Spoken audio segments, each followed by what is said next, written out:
World ট্যুরের অংশ হিসেবে 14 জানুয়ারি ঢাকায় আসছে ফিফা বিশ্বকাপের মূল ট্রফি। এর মধ্য দিয়ে বাংলাদেশের ফুটবল প্রেমীরাও বিশ্বকাপের আবহে সরাসরি যুক্ত হওয়ার সুযোগ পাবেন। তবে এই ঐতিহাসিক ট্রফি সবাই সরাসরি দেখার সুযোগ পাচ্ছেন না। ট্রফি ভ্রমণের আনুষ্ঠানিক সূচনা হয়েছিল সৌদি আরবের রাজধানী রিয়াদে। কিংবদন্তি ইতালিয়ান ফুটবলার এবং 2006 জার্মানি বিশ্বকাপ জয়ী আলেসান্দ্রো দেল পিয়েরো এই বিশ্ব ভ্রমণের উদ্বোধন করেন। অনুষ্ঠানে উপস্থিত ছিলেন সৌদি আরব ফুটবল ফেডারেশনের শীর্ষ কর্মকর্তা সহ ঊর্ধ্বতন ভিআইপি অতিথিরা। পুরো সফর চলবে 150 দিনেরও বেশি সময় ধরে। ফিফা বিশ্বকাপ 2026 ইতিহাসের সবচেয়ে বড় আসর হতে যাচ্ছে।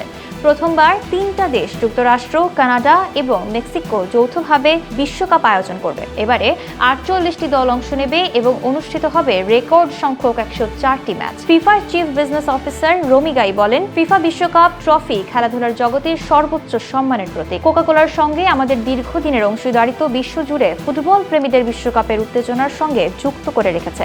ট্রফির সফর সংক্ষিপ্ত হলেও তা দেশের ফুটবল প্রেমীদের জন্য এক স্মরণীয় অভিজ্ঞতা হয়ে থাকবে।